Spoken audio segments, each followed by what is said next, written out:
Good morning and welcome to Route 38. Now this is a bit of an addition because I'm having to reclimb Melbrake over there. If you remember, I came up Melbrake a couple of weeks ago with a couple of friends.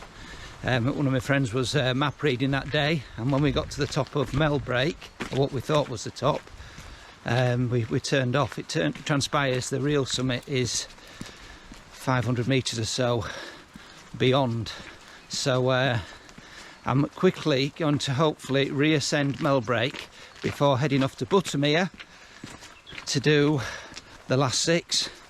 So hopefully this will be painless, although I do remember it was very steep to begin with. Shadows cast by the early morning sun.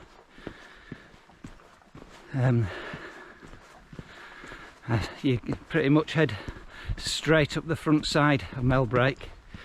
Now there is a summit up there, 509 I believe it is, but that's not the summit that we're after.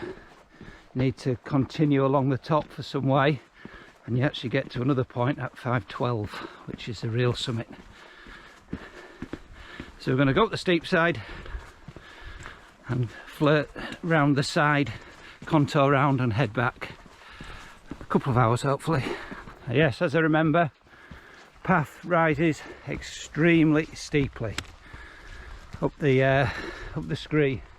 So this is what we wrongly assumed was the top of Melbrake a couple of weeks ago, when really the top is the next rise over there, which I have to say does look lower, but it's 3 metres higher at 512 over there. Currently this is 509, so let's get on with it. Let's get to the real top. So here we are, Melbrake. This is the top. So you can look back at where we thought was the top, and to be fair, it still looks higher from here. I'm going to have a quick look over the edge over there of that cane, make sure I have bagged the right one. According to the map, this is the spot height where I'm stood now. So then we need to leg it back to the car and let's get to Buttermere and finish the Wainwrights. Before I leg it to the car, I just thought I'd show you where we're off next. So we've got Great Bourne, Stalin Pike, Red Pike, High Style, and in the distance Haystacks, last but not least. Wow. Anyway, I've got to get back to the car, take the car around to the finish. Hi, so this is it. Route number 38, the last 6 Wainwrights. Looking forward to this. Great Bourne, Stalin Dodd, Red Pike, High Style, High Crag, and the last but not least, Haystacks. Really excited about today, so let's get on with it. So we've parked at Gategarth car park near Gategarth Farm. We're going to take this track here. I'm going to follow the side of Buttermere through the woods before we ascend. So as I said earlier, we're going to follow Buttermere, the side of Buttermere, before we make our ascent up onto the various tops. Doesn't Buttermere look stunning in the morning sunshine? Fantastic. So I'm at the end of Buttermere now, and I'm just looking beyond, and that's where we were a few days ago. So that's Witless Pike, only 2 or 3 days ago, and it was scorching. Look at it now, look at it now. So I'm at the end of Buttermere, and there's like a 4-way junction. You can go that way, obviously that's the way I've come. There's a path heading up through the forest there, but I'm going to carry on skirting, raise a little bit higher over that bridge, and I'm going to follow the contour to the side of Crummock Water before I start the ascent. So we're at a fork in the track and we're at the side of Crummock Water. As I say, that's Witless Pike up there. Grassmoor's just coming into view. What a fabulous day it was the other day.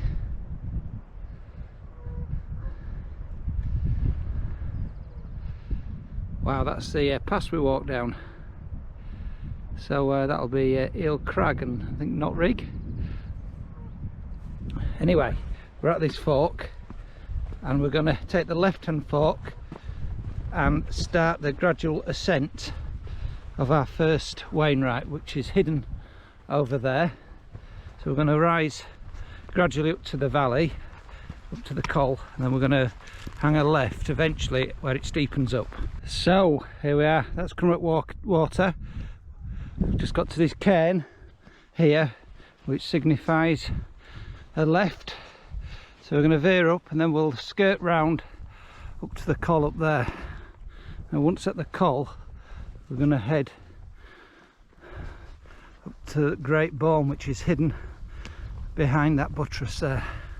I have to say, this path which is contouring round is extremely difficult, very rocky and difficult underfoot, let's say. So there's a fork in the path here,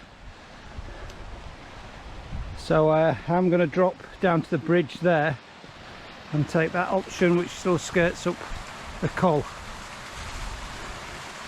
That path doesn't take me where I need to go, so here we go.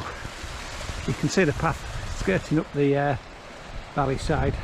So the path levels out a very grassy valley bottom, which we're going to continue up. We'll pass Floaton Tarn shortly, after which point we'll head up Great Bourne, which I think is just hidden in the background over there. So the path climbs up to the valley head up there, where we'll find the Floaton Tarn, and then once we get round the tarn we're going to hang a left and go up to Great Bourne, which is just up there. So that's Floaton Tarn down there.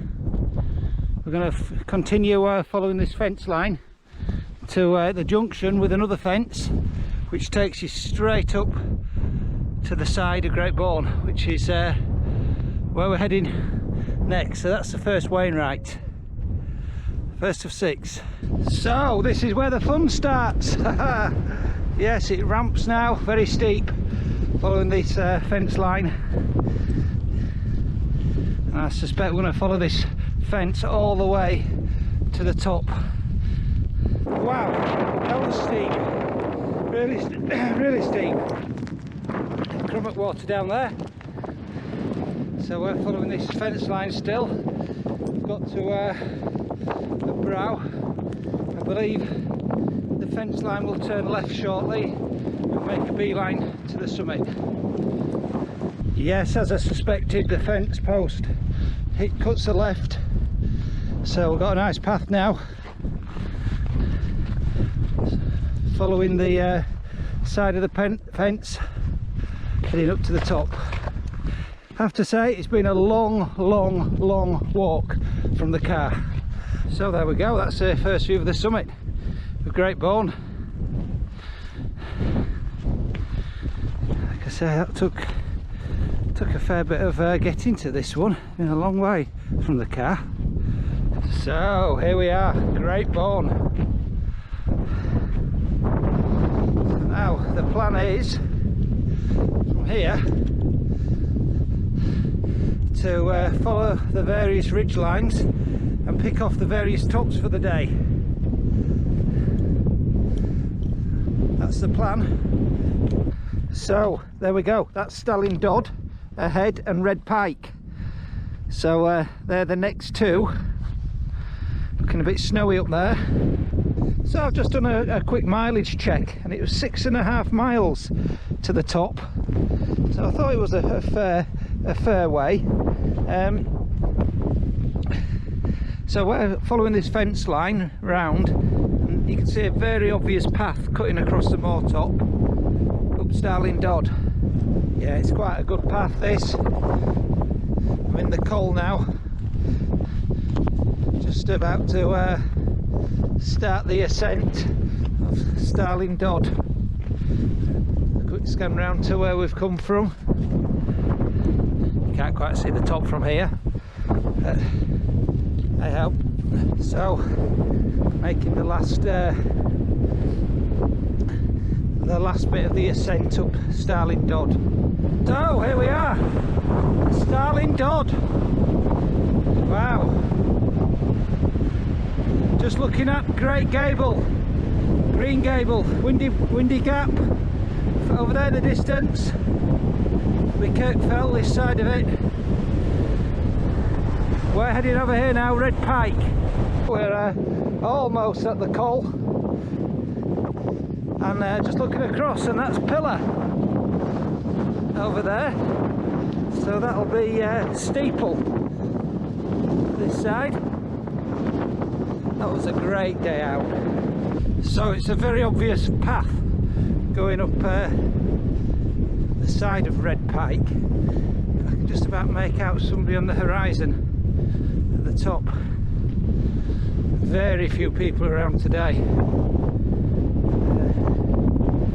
It's very, very windy and very cold. Maybe put a few people off. Just looking back down at Starling Dodd. That's Ennerdale water down there. Fabulous. So this will be Buttermere on this side, Crummock water that side, I suspect. We're still climbing up Red Pike. So I can just about make out a line of cairns heading up to the summit. So I'm going to follow them. So here we are, Red Pike, no less. Wow.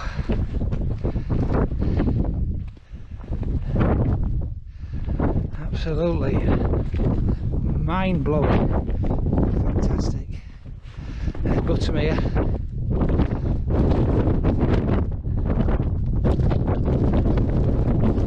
Park down there.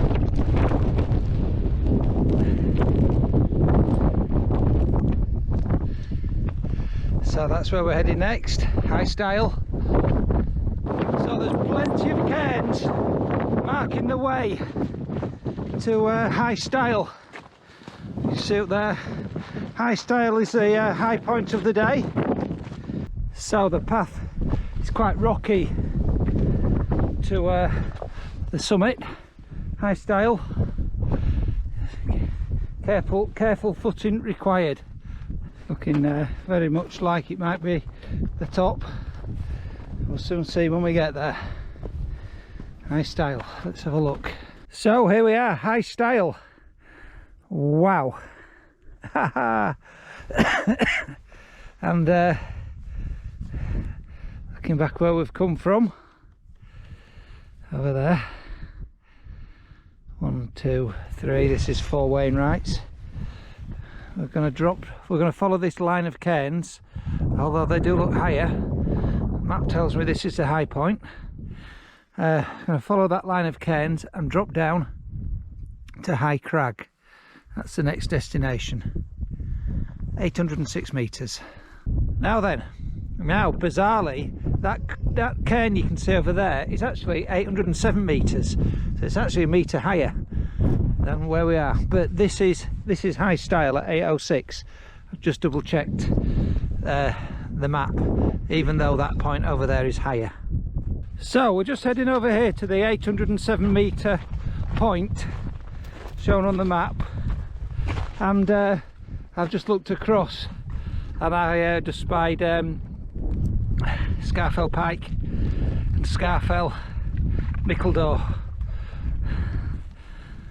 over there, looking awesome. And this is High Crag down here, what we're going to next. So I'll just go over here and get to this high point just to make sure then we go down to High Crag. So we're heading down to High Crag over there. Now these crags along this ridge line are Eagle Crag and Coombe Crag. That will be cutting over the top of before we get there.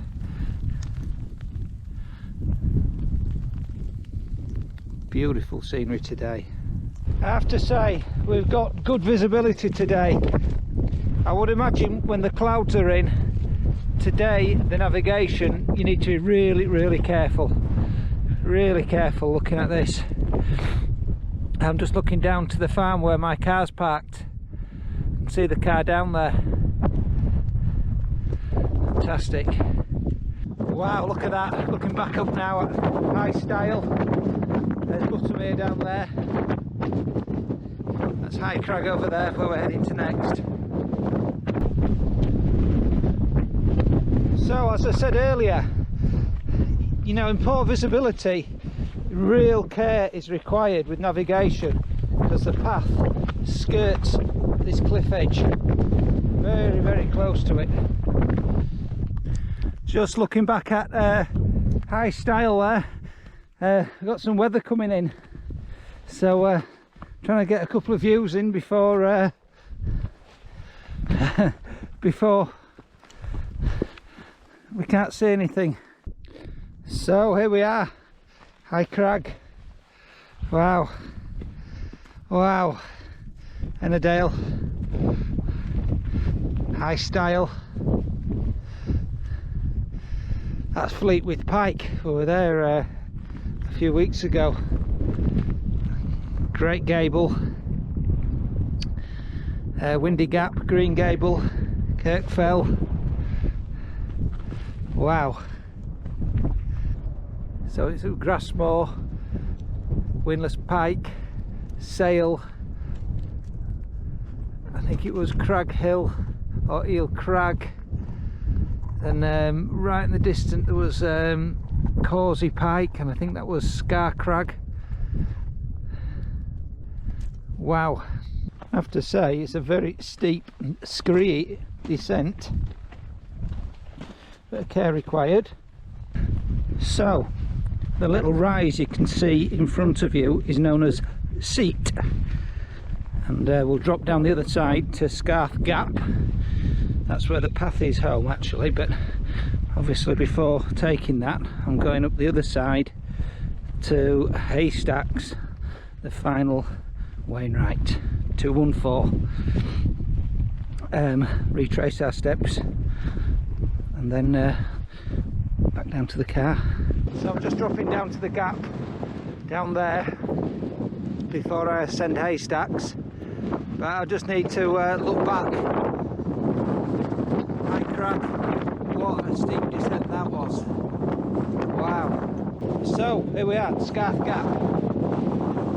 This is where we're going to return to after ascending Haystacks before we drop down back to the car park. So there we go, Haystacks in all its glory. Well, so far it's quite an obvious path, although it stands up in the crags up there. It may get a bit scrambly, I'm not sure yet.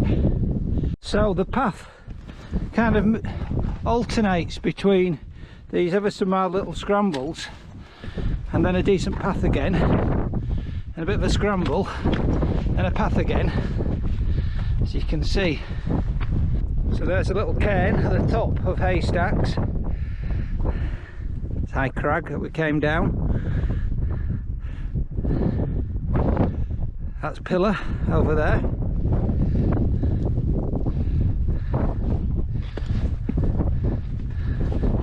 Now we need to try and find out which one of these is the top. There's cairns everywhere. I suspect it's this one over here.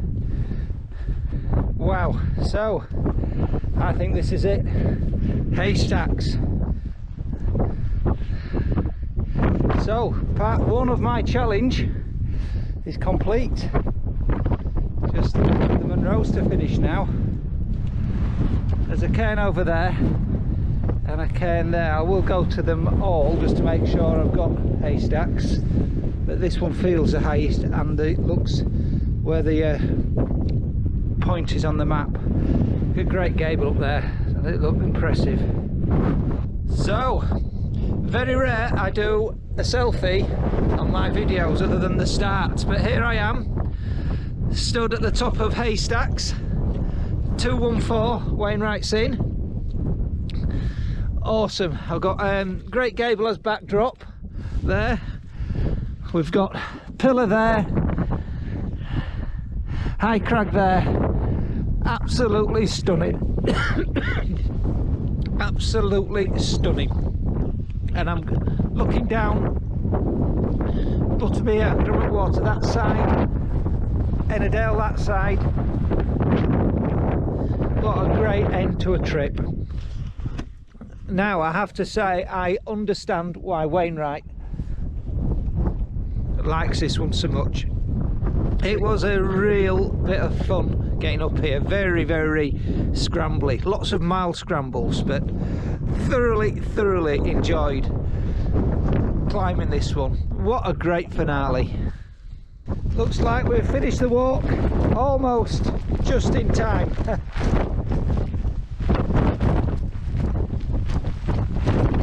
Weather's really coming now. So that was fun.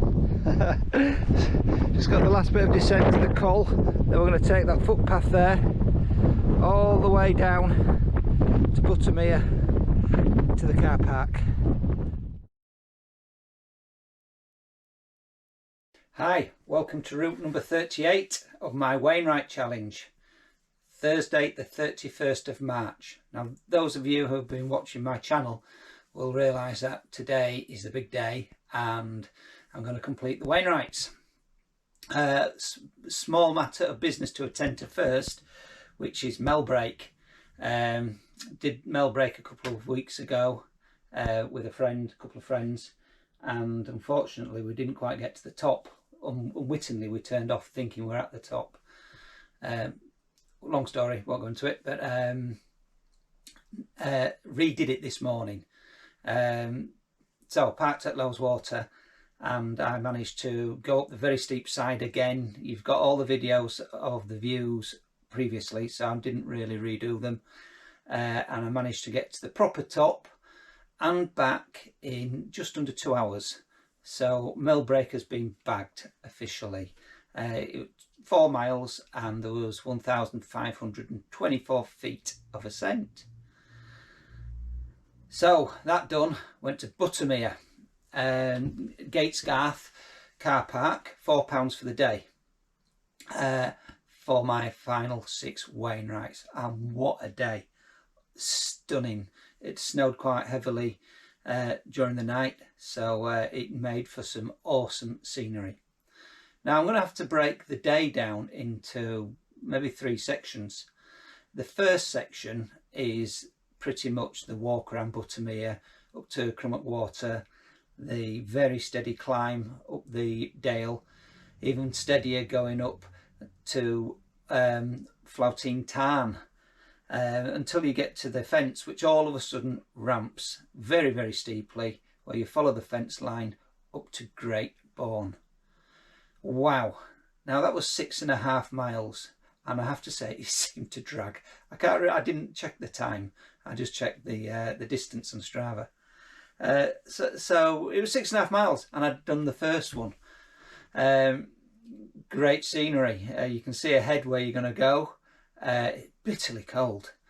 So the next third of the walk, the middle third, is pretty much Stallingdod, Red Pike, High Stile and High Crag. So you're undulating between the three. It's quite a hike up to Red Pike, I have to say. That was probably the biggest pull amongst the three of them. Beautiful scenery, quite dangerous at places, lots of crags. Don't call High Crag for nothing. Absolutely stunning. Which leads me on to the final third of the day, haystacks. So the drop off of High Crag was very steep, very screey, and quite difficult descent really, right the way down into the col before you climb Haystacks. Now Haystacks itself obviously is the finale of the Wainwrights for me. Was beautiful. I can understand why Wainwright loved it so much. The path meandered in and out of the little the crags. There was various little scrambles to do. Nothing too testing, but you got a scramble. It just made it perfect. A number of tops at the top. I eventually decided the one nearest the town was the top, and that's the one that the map suggested. Absolutely fabulous. The views all day. I'm looking around and I was pointing out various tops that I've been to over the last few weeks. Pillar and that day, looking back over Great Gable and that day, looking back over to Grassmore and that day, and the breathtaking views. Absolutely stunning. The day took longer than I thought, but maybe I was tired. It was 15 miles. There was 4,131 foot of ascent, and it took me 8 hours. Now I expected to do that slightly faster, but as I say, I was probably tired. Now, for those of you who have been watching the channel, I can give you some stats on my Wainwrights.